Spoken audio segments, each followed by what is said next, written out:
All right, welcome back to the Justin Prince Show. Man, on today's episode, you are going to hear an incredible story of trauma, a story of pain, and a story of like forgiveness and of how you can move through and perspective and shift through the challenges that we all face in life. And when you hear Brickman's story, it's just one of those like almost unbelievable human stories. And then the way that he's chosen to look at his life and to find the gifts and the healing and the empathy in this story is truly, truly profound. You'll want to share this story with people that you love and that you care about. But I cannot wait for you guys to, anyone named Brickman, right? I mean, that's just like, geez, Louise. He's, this is a brick of a man, and yet here he is with this really humble heart and a deep faith in God and faith in humans and even with the pain that he's been through. So excited for you guys to hear this interview. Make sure you share it and subscribe to the channel. I think the best place to start is just right into this very traumatic experience that you guys went through. So walk us through what happened and how this happened and the story of the attack that you survived. Yeah, no, I'd love to. I think that the first key lesson that people have to learn from my experiences is when we become complacent. We can become complacent in every aspect of life, in work, in our marriage, in our relationships. And it's in those moments that we miss the little things that alter life and change everything, right? And that's what it was. We came home on a Thursday night, and I walked in and hit that button to close the garage door. I heard the garage start to close. But back in the day, the sensors weren't as sensitive as they are now, and so the garage started to close, and a fishing pole was in the way of that laser. And it opened right back up, but I never recognized it. So my complacency of, I feel safe, I'm just not going to check anything. And then I didn't even lock the inner garage door. So, Thursday night, garage door is open the entire night, inner garage door is unlocked. 5 o'clock the next morning in July. So at this point, you're 25 or so years old. Yeah. And married 1 year and 1 month. Newly married. Yep. And you're living in a nice community, but it's a starter home, let's call it, like 1,500 square foot home. Oh yeah, for sure. Yeah. And my wife, we had experienced a miscarriage, and we had gone through the process, and now she's 3.5 months pregnant with our second attempt. We were in a great place. Most people say that the first year of marriage is the hardest. It wasn't for us. We found a center that was amazing, and we were just living probably better than we ever had and ever have since as a couple. I guess for the last 2 or 3 years, we've really worked on the marriage, and we're actually better than we've ever been now. So what's interesting is here we are in this newlywed phase, excited about life, thinking about this child that's coming, going to bed, not thinking about, how do I still do the little things that protect us? And this man walking through the neighborhood, police assume that he was just high as a kite, sees this open garage door, and he thinks, hey, there's a quick score, and goes into the house and finds my wife's purse immediately, just sitting on the front table. He opens it up and goes through it. So it's 5 a.m. in Arizona, which 5 a.m. in Arizona in the summer, it's getting light here, if not already light. Oh, sun's been out for 30 minutes at least. It's so random that this guy is walking around daylight. People at that time, because it's Arizona, it's July, it gets 120 degrees. This is when people are out on their runs and walks. Yeah, in the morning, yeah. Yeah, because it's the only time you can be outside. Kind of got to get it done in the morning. Yeah. So he's just walking through the neighborhood and sees this opportunity, walks right in, and is so brazen, picks up my wife's purse and wallet and starts going through it while sitting on the couch in the living room eating M&Ms off the coffee table. Just either he's so high that he's oblivious of the risk that's going on, or just that brazen. I'm not sure. But he doesn't find the money. I mean, we're newlyweds. We've been married a year. We don't have a lot of access cash. And so he throws down the purse and the wallet and goes into the kitchen, and he goes through drawers and he finds an 8-inch chef's knife. And then takes off his shoes to be more quiet. We've never been able to figure out why his motive turned from a quick score to all of a sudden he's grabbing a knife. But he goes into the bedroom where I'm still asleep. And I'm typically a light sleeper, but those last 2 or 3 hours before I wake up is about when I hit my REM. So I'm out. And before I even wake up, he stabs me in the chest with that knife. Oh. And he's so angry he does it and breaks 2 ribs with the handle. So he put all 8 inches into me. Oh. And instead of going straight in, he went at this weird angle where he went through my lung, my diaphragm, and into my liver. So 2 major organs hit, and that's when we wake up. And my wife's screaming, and I'm kind of coming out of shock, and I see this man over us, and between the two of us, we somehow shove him off the bed, and he gets tied up in the drywall. And in this moment, all I can say is God kind of started taking over on certain What things. what do you mean by tied up in the drywall? Somehow, and I don't even know how this happened, but he left a foot-sized hole in the drywall about a foot off the ground, right? Like his back foot or whatever? Yeah, just right in where the bed was at. So when we shoved him off the bed, somehow he rolled over and kicked through the drywall. And his foot, he couldn't get it out for a second. And I sat up in bed, and my wife runs behind me at the head of the bed and grabs a cell phone and starts running down the hall. Okay, so I have to ask you, what does it feel like to be stabbed by an 8-inch blade? I didn't even know I was hit. So at this point, it's just woke up, adrenaline's flowing. Yeah. Shock. All that things kicked in where I don't even feel the pain. Oh, and all I know is there's this guy over us. And my wife, as she's running down the hall, she hears 911, what's your emergency? And looks down, and somehow that cell phone called 911. And she runs into a room, locks the door, puts her back up against the door. But before she's halfway down the hall, this guy is getting untangled from the drywall, and he's getting up, and he's yelling, I'm going to effing kill you. And meaning your wife. My wife, yeah. I think he thought I was already gone because I'm still sitting in bed. And it's funny, I've talked to paramedics, first responders, I've talked to, Army veterans, military veterans, and they're like, dude, you took a hit so hard, most people would just lay there and die. And I don't know, it's otherworldly where the strength came from. It's divine, it's however you want to look at it. I should not have been able to even sit up in bed. But my dad, for the longest time, he taught me, growing up, and as I struggled through certain things and depression, the one thing he instilled in me is, Brick, you're a cowboy, and cowboys are protectors. Jeez. And he turned me on to Louis L'Amour, this author of Western books. And in every single Western book there is, these cowboys, they're shot up, they're bleeding out, and yet they somehow get up and fight to protect those people that can't protect themselves. And so, I like to joke around that the cowboy in me just kind of lit on fire, because as this guy says he's going after my wife, I came off the bed, somehow I broke his nose and grabbed the knife by the blade, and we spent 3 minutes fighting over who was going to win that battle for life. And at 3 minutes, I hear sirens in the background as I fade into unconsciousness because of loss of blood. And he took that opportunity, got out from underneath me with that knife, stabbed me 2 more times in the back. And I remember gaining consciousness just in time to look down the hall to see him running out towards the front door. And, finally I knew my wife was safe. So I'm like, he's running out because he can hear the sirens too. Yeah. We backed up to the freeway, so you could hear the sirens coming along the freeway. But, by that time you still have 2 or 3 turns and back into the neighborhood. And, of course. So at 3-minute mark, we hear sirens. 3.5-minute mark, the police show up according to 911. He was gone. So he got away, and it took them about 10, 15 years to actually run him down and catch him after that. So explain how they did catch him, and I want to go back to the story, but how did they catch him years later? He took his shoes off to be sneaky and left them behind, and that's the DNA. And at the time, in the early 2000s when this happened, DNA was an expensive process. And so they run the shoes for DNA to match in CODIS or whatever the system is, and it didn't hit anybody. Even though he had been in the system and continued to be in the system for the next 10 to 15 years, his DNA was sitting in a freezer just waiting to be processed. But because, according to what they knew, he never did any major crime, that DNA just sat in a freezer because it was too expensive to run on a low-level criminal. 10 years later, he got out of prison, went to go buy drugs.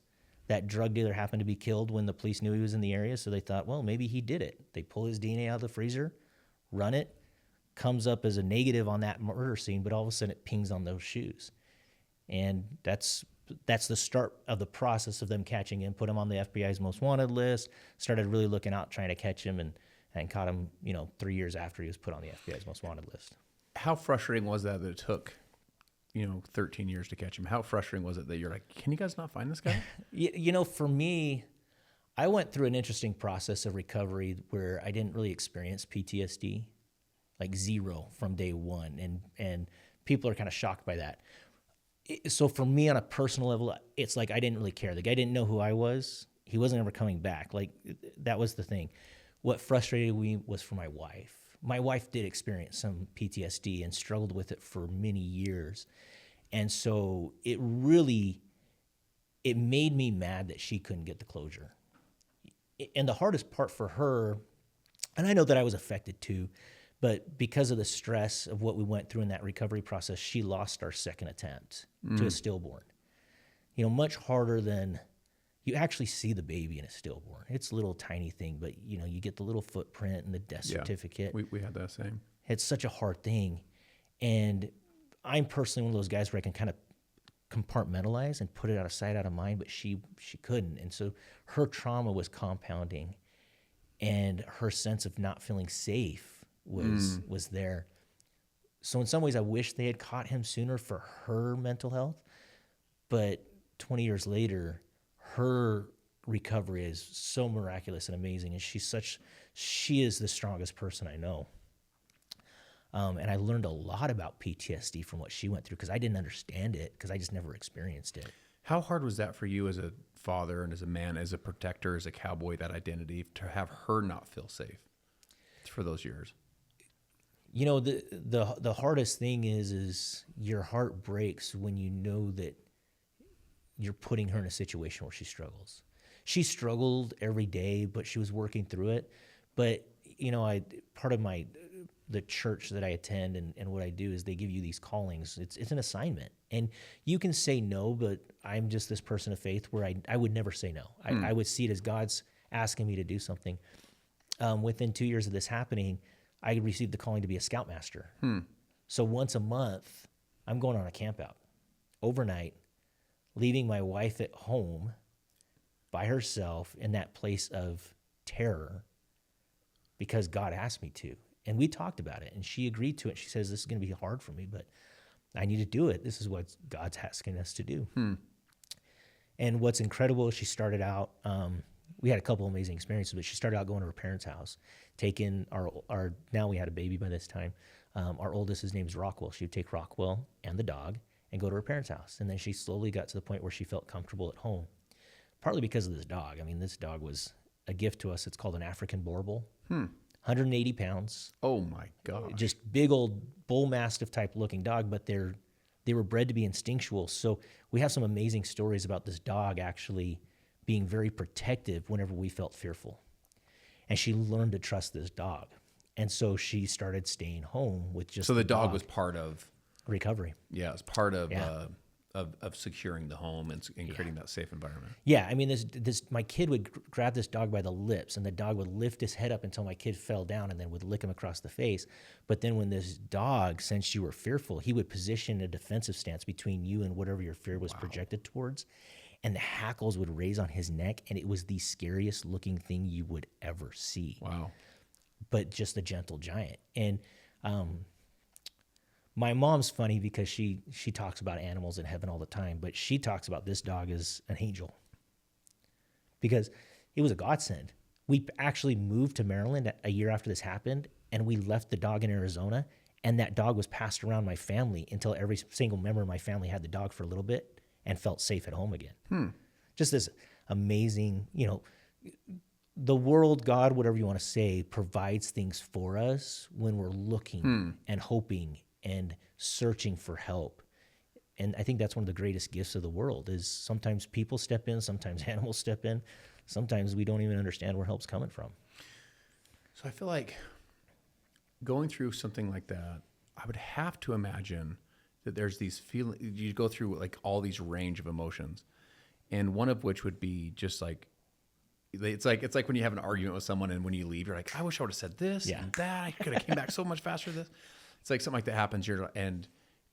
I would imagine you have to go through just this, like, you broke into my house. You tried to kill me. You tried to kill my wife. I mean, this anger and resentment and hate. Did you go through that? And how have you learned to process that?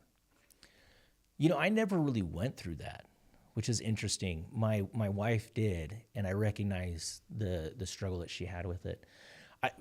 In my upbringing, I'm a very black and white person. It's wrong or it's right. And I struggled with people that did wrong and letting it go. I could not forgive people. And my mom constantly was like, Brick, you've got to see it from their point of view. You've got to understand it from their side. And you have to see that they may feel wronged, even though you feel like they've wronged you. And it was a constant. And I was the only one out of my siblings that had this conversation because I just couldn't forgive. And she hammered into me that forgiveness is about your own growth and safety, that if you can't forgive, you're the only one that's being hurt. It's compounding. This is like as a kid. As a kid, it's compounding injury.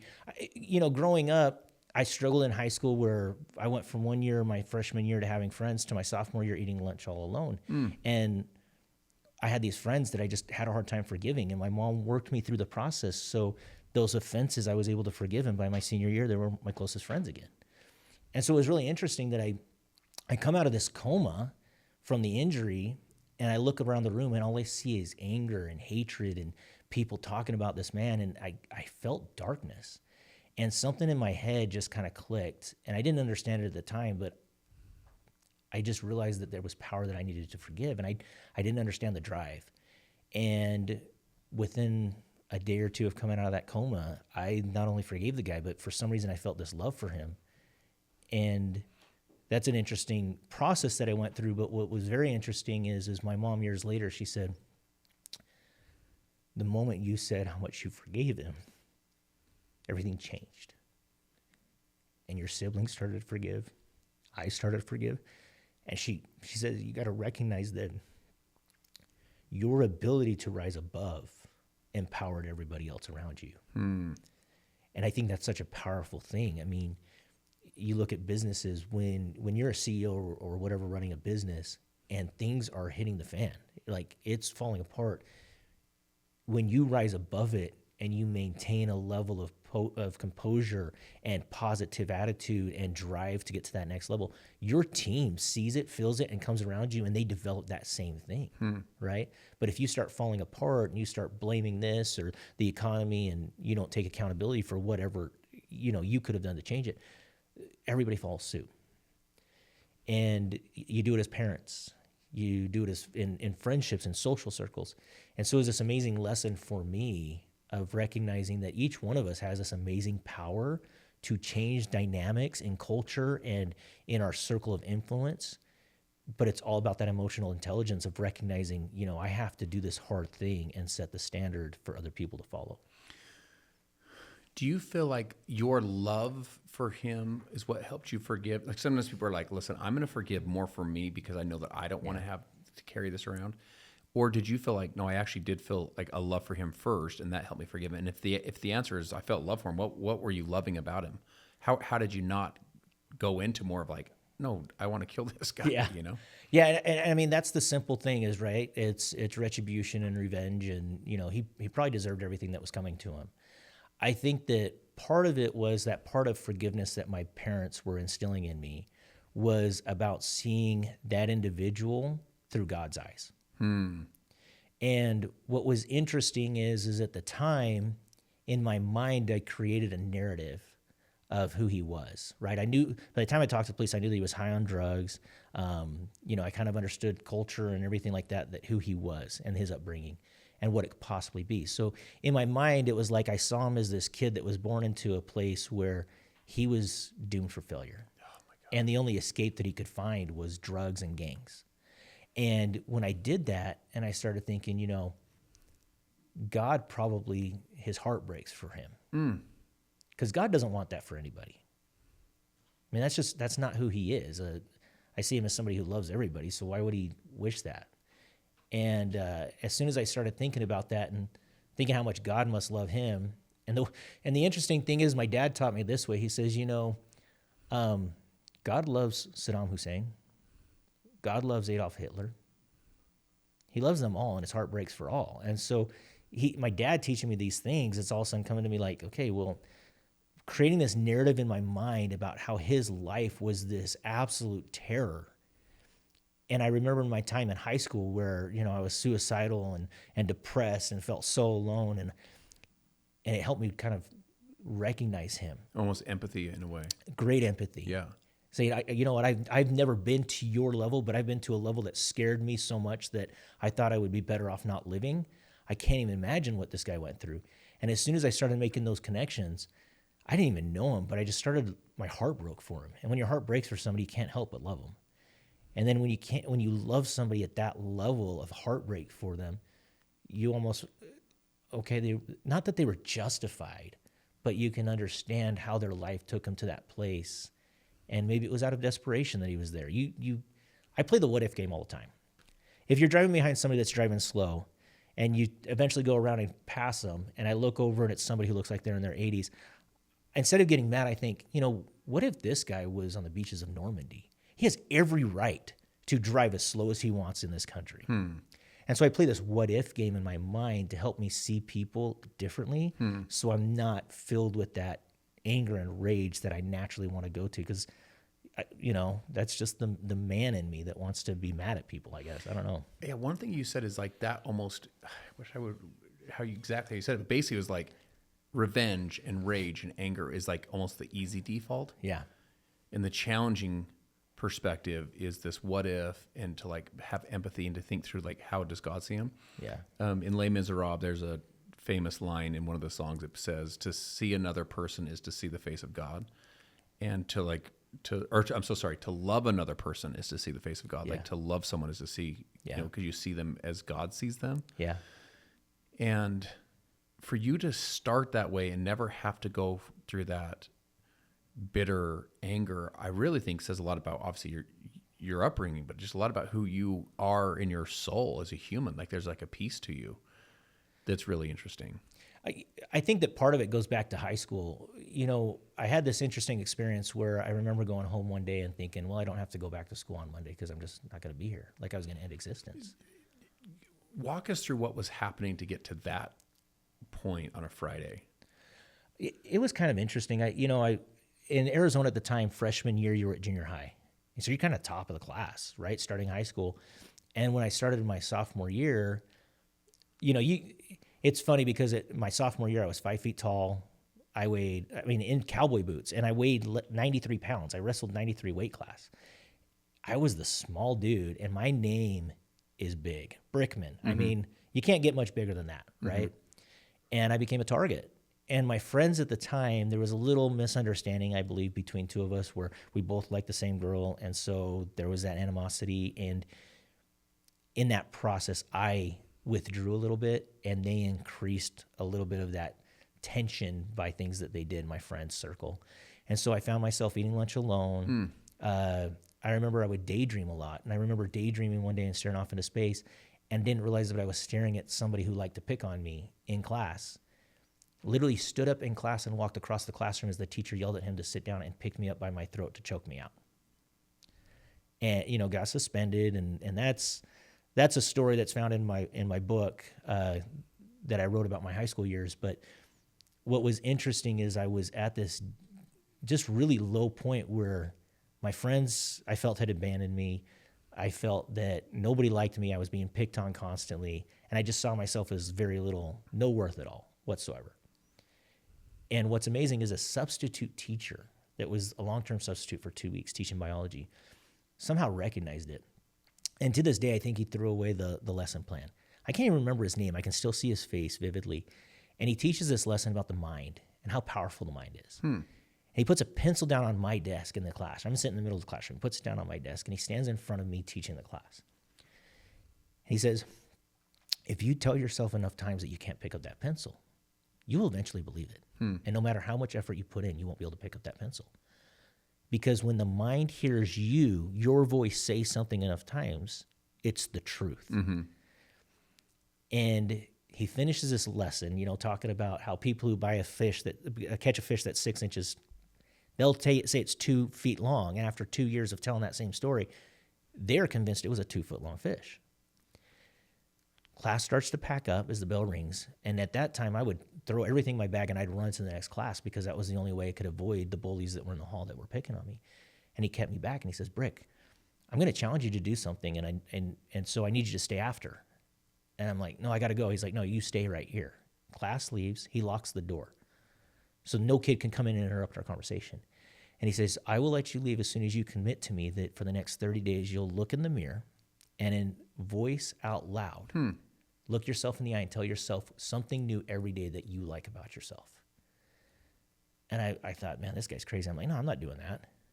He's like, once you commit to me, I'll unlock the door and you can go to your next class. And I'm panicking because I'm sitting here thinking the bullies are coming in the hall. I'm not going to be able to make it to the next class before they catch me. I said, fine, whatever, I'll do it. And he unlocked the door. I ran out. And he was gone 2 days later. But something inside me, that integrity, you know, the other thing my dad taught me about a cowboy is if a cowboy says he's going to do it, he's going to do it. Gives his word. It's done. And and you're only as good as the word you give. So 2 days later, I'm sitting there just being tormented by this. And I remember going in and locking the door, turning on the faucet, flushing the toilet, and turning on the shower. Because I've got 5 siblings. In my mind, hear you make fun of you. Yeah, I'm in my mind. They're standing right outside the door, all of them listening in. And I remember looking in the mirror and just going, "Brick, you're a good guy." Jeez, that's it. That's all I could give. And I remember the next day, I'm just like, "Brick, you're nice to people." It was about a week later, 2 weeks, a week and a half later. I remember looking in the mirror and winking and going, "You're a ladies' man." And it was not long after that, I'm flexing, you know, all 93 pounds flexing, saying, "You are strong." I didn't understand the truth in that, right? But by the end of that month, I'm looking in the mirror and I'm sitting there thinking, you would die for a friend. You would stand in front of the bullet. And people are crazy to not want to be your friend. And then I remember looking in the mirror and just looking myself in the eye and said, God loves you. And like this level of truth just hit me so hard. And that's when, this teacher comes up to me. It was about 15 days after that. And he was talking about it. He says, "Brick, who are you?" And I'm looking at him like, I don't know what you're talking about. He said, 45 days ago, you would curl up into a ball. Like you would run through the halls going so inward that you were just like this blur of movement that was like almost like a little ball running through the halls. He says, now you walk around, your shoulders are back, you're standing like 6 inches taller. He goes, who are you? Because I've never seen a student change everything about who they were. I didn't have an answer. And it was probably a year later that I realized it was that I found love for myself, that it didn't matter what anybody else thought. Like it didn't matter if people liked me or not because I loved me. Wow. And it became kind of part of my mission that I just wanted to spread that love and that happiness and that joy. And when you live that way, when you love yourself, in the Bible, Jesus says, love thy neighbor as thyself. And I think we forget that thyself. He's basically telling us, you have to love yourself at such a level that you can't help but love everybody else and see everybody else's potential and drive them towards that potential because you love yourself so much. You're so grateful that God gave you that self-love that you want everybody else to experience it. And I think we forget that in the Bible. He says that. But I think that's the truth. And so when this happens, I couldn't help but look at this guy and think, what was his true potential and how was it stolen from him as a child and abuse? And Justin, the craziest thing is years later when he was caught, we got his rap sheet and we got his whole story, and I was spot on. He was abused by a father to the point where they took him in foster care. Every foster home he went to, he was abused or introduced to drugs. Mm-hmm. And so he escaped into gangs and more deeply into drugs, and he became a slave to drugs and addiction, and that drove every single decision he made through his life. I have a friend of mine that says, if you knew another person's story, you'd have a hard time not believing in them or cheering them on. Yeah. And part of that idea of love your neighbor as yourself is we do sometimes get so self-inwardly insecure in our, in other words, that we're not projecting out love to others because we're so insecure in our own thing. And I think part of what happened with you is you kept updating this identity, like you are strong, you are kind. And even when you're laying on the bed stabbed, you're saying, you got that cowboy up kind of mentality, that identity that your dad had instilled into you. And, you started speaking in this new identity. So here you are, the same person. So interesting because it's like we don't see the world as see the world as we are. Yeah. You saw the world as this 93-year-old, kind of runt of the litter. Yeah. And then 2 weeks later, same exact kid, Yeah. is looking at with a new identity of like, no, I'm a kind person, and like I love people because I'm learning to love myself. How did God, and because you're a real faith-filled Yeah. person, did you find, was God part of that introspective process of finding yourself? Do you feel like you've, as you know, going back to Les Mis, to love another person is to see the face of God. Did you feel like you started seeing the face of God as you learned to love yourself? Yeah, it was really interesting at the time. I did this deep dive into religious leaders, into religious music, just music that helped me feel elevated. I think that the point that I'm trying to make with that is you are what you sound. We talk about you are who you surround yourself with, but we really are what we surround ourselves with. So if you're listening to music that elevates you and makes you feel God in your life, then that's different, right? Than if you're listening to heavy metal that's a little bit more of that aggressive nature. So at this process of finding things, did I find the love of God was the most empowering thing in my life? Absolutely. Some of my most sacred experiences are times when I'm at my lowest and I just, on my knees, in complete humility, recognizing that I can't do more, and turning to God and saying, what is it you want me to do next? And that's what happened in the hospital. So when I got to the hospital, they put me into surgery and they remove a third of my right lung. You have 3 lobes in your lung on your right side, and you can function with 1 lobe. They were able to save 2. My liver was 15% functionality. They pumped 33 units of blood into me. I flatlined twice. So basically died twice. I bled out 3 times. They put me in this induced coma and basically tell my parents and my wife to come in and say goodbye. I'm not making it 24 hours. And after that, I'm upgraded to a 10% chance of survival, but after making it 24 hours. And they said that I'd probably be in the induced coma for a week to 10 days until I was stable enough that they could take me off. They take me off the induced coma 3 days later, and then they upgrade me to 50% chance to live and give me this parameters of, you need to do this, this, and this before you can leave the hospital. It's going to take you 6 months. I walked out of the hospital 9 days after I was attacked, partly because of things I learned in high school about how I had more in me than what people expected. I was stronger than what I believed and what other people believed. But I think also it was that foundation in God that changed everything. I remember on day 6, sitting in the hospital and just receiving this thought of, this could be my greatest gift if I let God mold me and take me to the next level. Jeez. And I didn't know what that meant.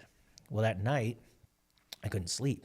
Anybody who's been in the hospital for a long time, you know that you don't get a good sleep pattern because nurses are coming in constantly. So it's like every 2 or 3 hours, you're basically awake.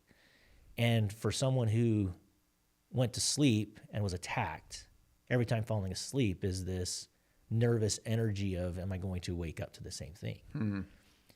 And I remember sitting there, and all of a sudden a thought comes to my mind about how I could go teach teenagers from my experience in high school, but take this experience and teach them about overcoming adversity.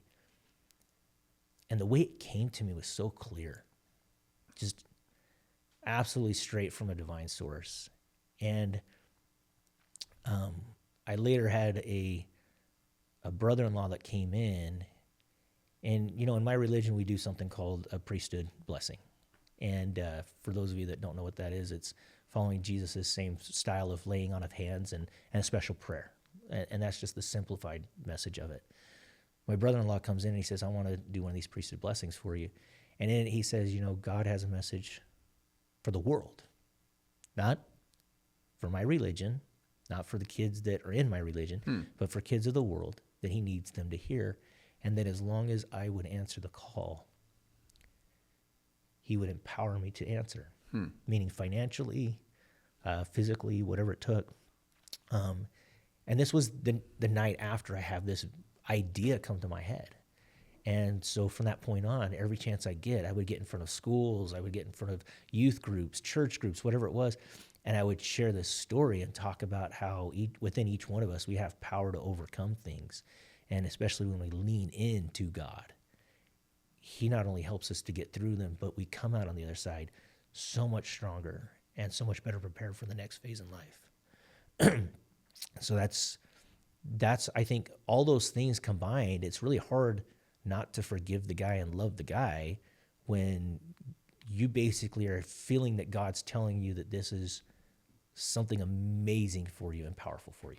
One thing I think, so first of all, your story is unbelievable. Your response to this event and this story of your life is almost superhuman. But then there's like this other level where I've heard you talk about how like you're thankful and grateful that it happened. Like you look back with gratitude in your heart versus like it would be a huge thing to look back and say, I'm not resentful. Imagine like that gets you back to like zero, for example. So I'm like, I'm not in the negative, I'm not resentful, I'm not angry, I'm not, full of fury. Like you're at baseline, you then have taken it to like this highly elevated place of like, no, I'm like these scars that I have, I'm actually grateful for them. How did you get there? I got to go back to my parents. My mom, so growing up, I was the guy that was, 16 years old at 100 pounds. I could go get on the small horses that adults couldn't go on that were bucking kids off and train them. So I've been bucked off horses. Parents picking me up and basically convincing me to get back in the saddle. Not figuratively, literally getting back in the saddle when I'm tearful and my legs are shaking from a very young age. 8 years old, I was doing this. And my mom was always trying to instill in me that when something bad happens, it's an opportunity for greatness. My dad would teach it as greatness is on the other side of fear.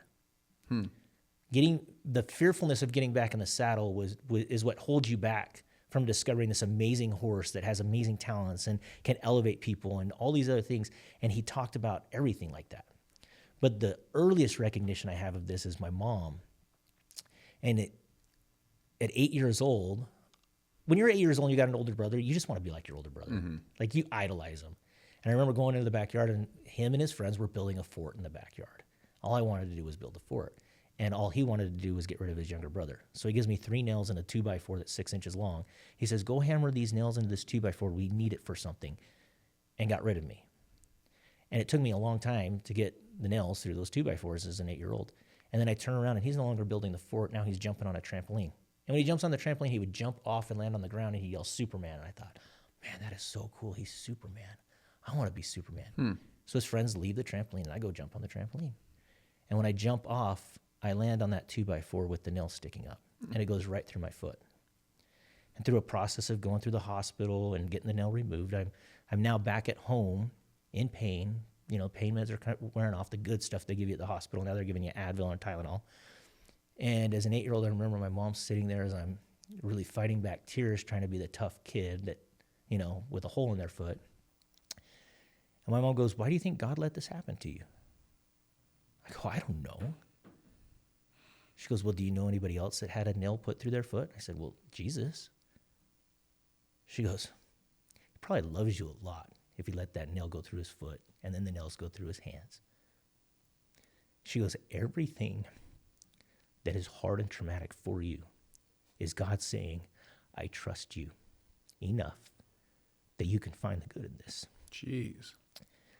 And when I got bullied, my mom would tell me the same thing. Why do you think God lets you get bullied? And I didn't understand it. And I always fought for that one. I'm like, why? And then I started speaking at schools about being bullied, and I thought, well, this is it. This is why. God let me be bullied so that I could stand in front of schools and tell people the dangers of bullying and how we overcome it. And then my oldest son was in junior high, 8th grade, and a kid tries choking him out in his class. And I get the call from the school. He pushed the kid off of him and tried hitting him. So because the school's zero tolerance, my son gets suspended. The other kid got suspended too. I told the principal, I said, we're going out for ice cream. He says, good, take him to get ice cream. He deserves it. I don't agree with this, but I have to do it. And so driving down the road, I look at my son, named Rockwell, 8th grade, probably 70 pounds, 4'10", following along my own path. And a thought comes to me. I said, Rockwell, why do you think God let this happen? It was the first time I asked one of my kids this, which is weird because my mom asked me it all the time. And he pauses. And he goes, you probably let it happen so that when I'm a senior and a junior in high school and I see it happening, I'll stop it.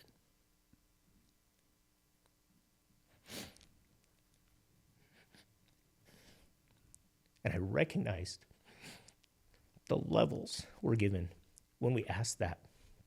Why did this happen, and why does God trust me to go through it? And in reality, what we're doing is we're rewriting the narrative of our past trauma.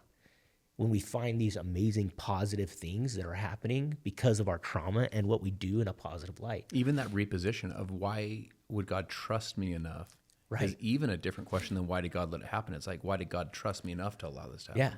Well, then you're sitting there, what you're admitting to is that God must think I'm amazing, that I can handle this and come out the other side better instead of bitter. Yeah. And so when that's instilled in you and you start to think that way and you make it just second nature, anything that happens to me, my kid gets in a car accident, my first thought process is, okay, why does he trust you to go through this? What are we going to learn? And I'm not talking consequential learn, like this is the negative thing that happened and this is why you don't do it. No, what's the amazing thing that's positive that you're going to take from this and share with the world? And that leads into what I call vulnerable leadership. You know, as leaders, we talk about emotional intelligence and lifting people to that next level. But how are we teaching them to lift to the next level if we're not sharing with them our darkest, deepest times and elevating them through our own process and teaching them through our example? I think you do that. I mean, you've told your story about, you know, losing everything and starting over and living above your in-laws' garage, right? But I don't think enough leaders share that at an emotional level to show vulnerability, to let people see not only like, I mean, because let's be honest, Justin, people will look at you, you're this big guy. It's a superhuman, elevated look at this guy and everything you can accomplish. But when you say, no, I'm not always here, you rally people around you that realize that they can accomplish the miraculous too. Yeah, I feel kind of similar in your story too. Like I was telling you, like no one's going to pick you out of a lineup to go pick on. Nobody. You're really a stout dude. I mean, you look like a cowboy, you know, super strong. And so to have your son be 4'10", 70 pounds, and you're like, man, I can relate. Yeah. You know, today that's hard for someone to maybe relate with you, that you could relate to them when they're being picked on. Yeah. You know? Whew. You know, you've done a lot of speaking for youth groups, for church groups, for schools, for companies, you know, helping them to like learn some of these life principles, but these like success principles, because, you know, in the workplace, we hold resentments and we hold bitterness and we, you know, try and undermine each other versus like really loving each other at a deeper level and recognizing who people are, all this work on identity. Yeah. So, but again, this, you do this work out of calling and out of, because of the powerful story you have to share. You have a whole entrepreneurial life and career going as well. So if people are listening to this and they know that their company or their youth group or their church group needs to hear these principles and this perspective, what's the best way for them to get access to you, but not necessarily just websites and social media, but just where do you feel like you can serve at the highest level when it comes to your sharing your story? That's a good question. I mean, if you Google me, I'm the only Brickman Allen out there, right? I mean, if people want to find me, they can find me. And I think that's crucial and powerful. You know, for me, I sat down about 6 years ago and I wanted to write the story of the home invasion. And I couldn't. Like, for some reason, I would just get writer's block. I thought, I'm going to spend a little bit of time and write something for teenagers. And I started writing this book. And for a year, I tried writing the other story. And in 3 months, I wrote this book called The Bully Guard. And it's nothing for me that I'm trying to elevate myself, in the sense that this is a story of exactly what I went through for high school. And at the end of every chapter, it's almost read like a fictional story about a kid going through high school just dealing with a whole bunch of stuff. But at the end of every chapter, the writing changed to italics, and it's basically, hey, This is my actual story. And at the end of every chapter, I'm going to share with you how I overcame the adversity that I just shared in the chapter. And so if you can't reach out to me directly, if I can't come and speak to your group, the Bully Guard is on Amazon. It's a great resource. It leads to different websites where if you're dealing with suicidal tendencies, it gives you a lot of great resources, gives you ideas on how to make friends. On a leadership level, I don't think that there's anything greater than being face-to-face with people. And I should make a better career out of it, Justin, my speaking. I think that the message needs to be spread further, but my purpose is not driven by making a full career out of it. I just love being with people. And so if you reach out to me, not only will I respond, but I'm going to make things happen so that we can make positive change for your organization, whether it's a church, a school, or a business. And I'm going to make it work for you financially so that we can make it happen. And that's something kind of scary to say as somebody who wants to make money doing it, but it's not about that. It's more that mission, that calling, like you said. I mean, I feel like, man, if the whole world could hear your perspective on forgiveness, your perspective on why did God trust me enough to handle this and learn the lessons. I mean, what a needed and important message that could heal so many people's hearts, if they could hear that message and hear that story and hear that perspective, to come through all of the challenges that we're all facing, everyone faces in life, and some of them are just so unjust. Yours was so completely not of your own doing and so unjust, and yet here it is happening to you, and instead of letting it ruin your life, it's created this humility and this empathy in your heart that is just so profound. Well, I appreciate that. I think it's just recognizing that so many more people would be happier if they would just think this all-powerful being that we see is perfect, looks at me, trusts me to go through challenges, but then has this expectation that I can do great things in this world. And then if you add to that he empowers you, he gives you the power to do it. A perfect, all-knowing God, I mean, that's how most of us see God, is perfect and all-powerful. Like, he could do so much in this world if he just kind of put himself to it, but he keeps letting us struggle through things and doing things for him as his hands. It's just so amazing to me that more people don't see it as, I must be somebody of great importance that he trusts me to try to do this instead of doing it for me. Yeah, it's powerful stuff. Man, I'm so honored you came out. Oh, I'm so grateful we were able to do this live too. Yeah, I think that the whole live thing, I get emotional in these things, and it's who I am. And I think that's part of that vulnerable leadership I've worked on, just letting my emotions show, because it's powerful. For me, it solidifies it. It's that whole repeating it enough times and hearing the truth behind it. It helps me. And I know it helps other people, but it helps me. And so I love the in-person thing because emotion is felt, and I think the electronics is taking that away. And I think that's part of the struggle of these kids. Yeah. Well, it's an important mission, and it's a really, really powerful and profound perspective that you have to turn this pain into really a beautiful, powerful, very human, and very almost a godlike story, meaning we look at things the way that God would look at things. It's just really powerful. So I appreciate being on. Oh, I appreciate it. Thank you so much for letting me be here in person in your beautiful home and just sharing this time with you. It's always uplifting when, sharing the story, but I believe the greatest experiences we lift each other up. Yeah. And so being in the room with you, I've been uplifted. Hopefully all the listeners that are hearing this are being uplifted by our conversation and have felt something, a level of divine discontent, let's call it, and a drive to be something better, a calling to be something more, and trying to be an impactful person in this world. Yeah, let's I'm excited to keep the relationship going. Yeah. Oh, I'd love it. Appreciate it. Awesome.